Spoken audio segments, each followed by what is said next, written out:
Hi guys, welcome back to my channel. Welcome back to Claiborne. Please know how blessed I am to have you with me today.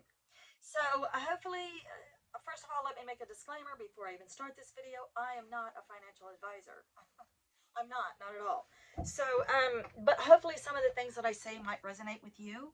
So I watched this guy's video and he talked about how your life is kind of like this book and you're going to write this book, right? And your whole life is divided up into chapters. And each chapter is about 7 years of your life, 0 to 7, 7 to 14, 14 to 21, 21 to 28, and so on. So when you hit about your 50s, you really start thinking about your retirement. You start thinking about it pretty much every day because you know those paychecks are going to start winding down and you had better think about what you're going to do. So I'm not a financial advisor. I can't talk to you about, retirement accounts and all that kind of stuff, but I do know a little bit about 401k. So I'm here to tell you our experience with 401k. So we started putting a little bit of money into 401k like you do, kind of like your minimum, and then spending the rest. And we noticed that our 401k with his employer's matching percentage wasn't going up very fast. So we started throwing more money into it. And it is true that if you don't have the money and you don't see the money, then you don't even think about the money. So we started putting bigger and bigger and bigger chunks into 401k and they matched it. And then we started watching that money go up. And that was something that we knew in our minds. It was always in the back of our minds that we could always have that to rely on. Okay, and so then we started thinking about, buying property. And we wanted a place to live out our final chapters of our life. And we wanted something that was going to be of value. So there's timberland, there's cropland if you want to live rural like we did. If you want to live in the city, I don't know. I can't. We had a city house, and when we sold it, the money that we made off of it basically paid rent for 5 years. I would put it that way. Basically, we lived in the house free for 5 years because of the profit that we made off the house. So there wasn't really a big chunk of profit off the house. There was some, and we had it all at once, you know. And so we had that, but it wasn't any big, effect on our lives. But the 401k is a huge effect on our lives. So as you get to that point, we're down to 16 weeks before my husband retires. We have 16 paychecks left to go. If you're living paycheck to paycheck, you had better start thinking about that retirement because our income is going to decrease by 1/4, not by 1/4, but to 1/4 of what we're used to just on our little social security checks, down to 1/4 of what we're used to. You had better be able to live off of that. And then that's what your 401k is for, right? Is to help cushion that.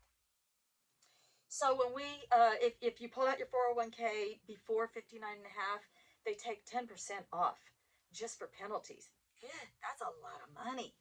And then even if you wait till after 59 and a half, they still are going to take off 10% right off the top for taxes. And if you're not careful, that'll put you into a higher tax bracket that year.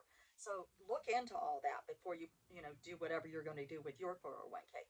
But my suggestion at this point in my life, with what little bit of financial wisdom I do have, is to put as much money away for retirement.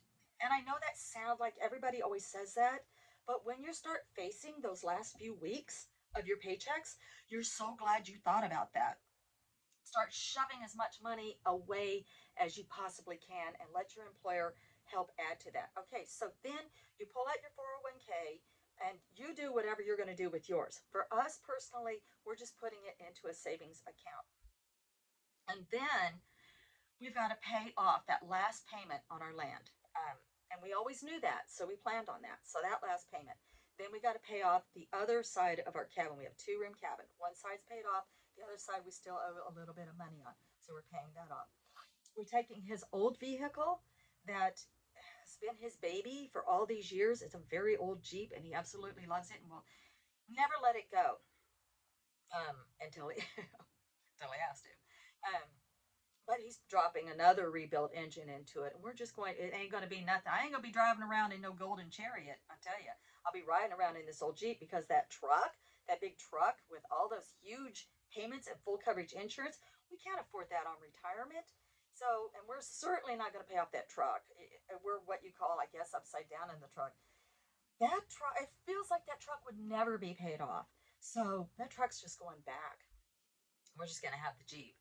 So there's that. But we have contingency plans for that too. Should the Jeep break down again, for any, well, not again, but should it break down, we have plans. We made friends with our neighbors. So our neighbors would always take us to town should we need to. Also, there's back roads to our town, so we can just take our ATV, which we paid cash for. We have our tractor. You know, if the Jeep gets stuck somewhere, we can pull the Jeep out. We've tried to think of everything that can come up. So, with my husband, he has a kidney disease, as most of you know, and he'll be starting dialysis. So, he's supposed to start feeling more energetic and more, like doing things on this dialysis, but he's going to need time to get used to the dialysis. So, this last 16 weeks, he's so nervous about retirement, but, he's kind of being forced into retirement. So, we don't really have much of a choice in this. So, we're paying off the land, getting rid of the truck, dropping a new engine in our old Jeep, paying off our other building, and that's it. That's all the debt we have at this point is our other building. That's not much. And then we want to put in drop a new rebuild or a rebuilt engine in our Jeep. Hopefully, I haven't lost you yet. And then we have the timber. Remember, we bought timberland. We've already sold our timber once. That was a nice little chunk of change. And 5 to 7 years later, you can sell timber again, and we plan to do that. So it'll be another little bump. And so there won't be a whole lot left over in the 401k after we pay off everything, but there'll be a little tiny cushion in case anything, happens. We will have a little cushion. We have to be ready to live on 1/4 of the income that we had before. We feel like we are. We feel like we're ready because we have 16 weeks to tie up the loose ends. And about the last thing I have to do is I have to put in a shower. So, yes, I have to make a sacrifice. I have to give up a gaming chair that I wanted, and I have to buy a tankless outdoor hot shower. But we have figured out our water here. We never could come up with $13,000 for a well and a septic and all of that here on the property, but we're just doing cisterns. Thankfully, we lived close enough to the Amish that we could kind of watch them and learn from them. So we're doing a cistern at the back of our house. And as long as it rains, we have hundreds of gallons of water available to us. And with a small pump, you can pump that anywhere you want. So we'll have nice hot showers. Should we go through another 6 week period of no rain, another drought, we've already found out like where to go to get water. We have a trailer, we have a tank, we have the Jeep. We can go get water. It's $11 a month. You have to think of everything. You have to think of everything and be prepared for everything. It's like you're preparing for the end. It's almost like you're a prepper, but you're not prepping for the fall of the government or Armageddon or the zombie apocalypse. You're prepping for your retirement. So you have to think of all those things. We want to put in some more little vegetable gardens so that we can kind of supplement our food a little bit. Take advantage of all of those senior discounts that are out there. Every single thing, even at Taco Bell. If you want to stop at Taco Bell, ask for your little 10% discount. You have earned that. You have earned that. You have worked all of your life. Now take advantage of everything. Things like silver sneakers. Maybe those things work out for you if you live in the city and you want to keep up a gym membership. Check into all of those things. That just doesn't work out for us. We need a side gig down here. You all know how many times I wanted to get into a business down here. How many times I pinned all my hopes on a business, and how many times the universe smacked me down and said, no, no, no, that's not where you're going to go. Well, you can't get down and out about it. You just have to say, okay, pull on your big girl britches and say, okay, well, that's not going to work out. What will work out? Find something that actually will work out for you as your little side gig. People do it all the time. For us, it's the timber. The timber's our side gig. So even when we're not selling timber, firewood. There's always a need for firewood, especially in the cities where the larger incomes are, and people love to have their wood burning fireplaces and all of that. Down here in the country, you can't really sell too much firewood because everybody has their own. But you can, if you can get it to the city, or they can come and get it from you, start thinking about what you're going to do as your little side gig. So my husband's going to buy a log splitter. So he's doing all his research now about his percentage of moisture, and which log splitter, to get, and all of those things. Things like solar. Solar is kind of a fun thing to play with, but for us, that's not going to work out right now because it's just not feasible for us. We have to have reliable electricity, so we have to always be thinking of electricity. We have to always be able to make our electric bills. So get rid of the things, trim the fat that you can, plan for your retirement, plan for it early, start thinking about it, research everything, find out how much is going to come out of your 401k. If you do put it, where you're going to put it, how you're going to use it, pay off everything that you can, get rid of the things that you can't. Plan to not depend on that money coming in that you've had with those paychecks. Plan on that.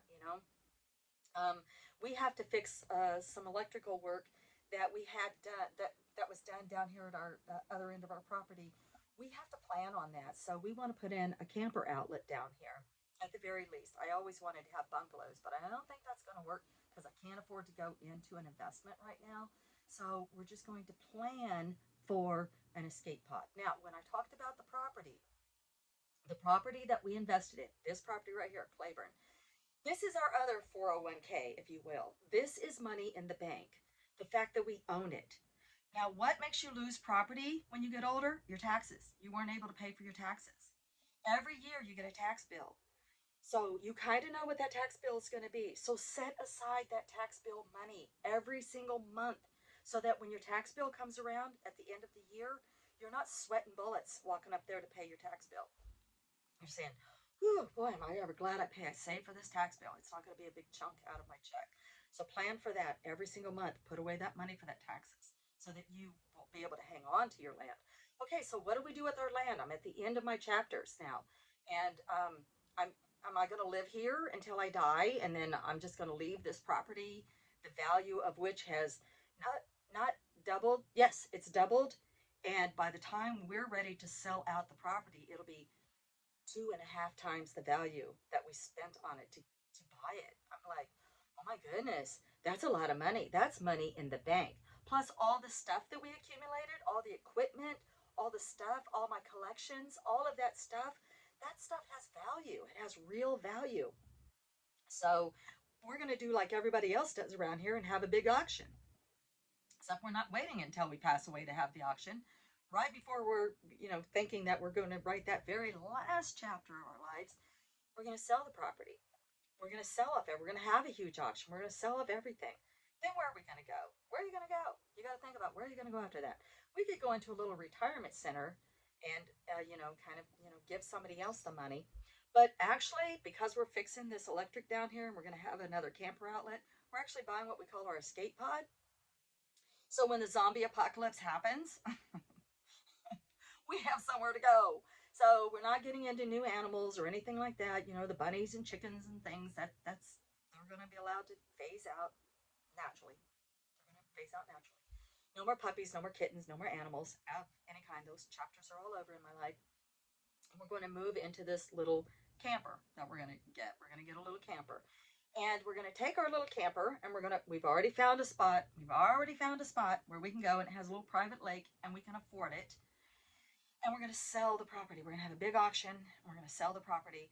And the money that we get off of that, the money that we're going to get off of that, we're going to buy a truck outright. We're going to buy a nicer RV. And we're going to go see all the places in the United States that we feel like going. He wants to go to Sturgis. He's never been to Mardi Gras. The Smoky Mountains. I've never seen the desert. Oh, I take that back. I saw the desert from a bus once, and we drove past it. Um, uh, I want to see Slab City. I want to see. There's a place in Arizona, Quartzsite, Arizona, that looks funky and crazy and like nomadish, and we want to kind of take a two week trip down there, and all the while keeping our little home base here near his doctor's. So we have planned for that last chapter, and that's the meaning of my video today. Plan for those last chapters of your life. Plan for them. Please, I implore you, plan for every contingency and make sure that you have something that's going to be a roof over your head and warm in the winter and cool in the summer. And you're going to enjoy that last chapter of your life. All right, guys. Much love and light.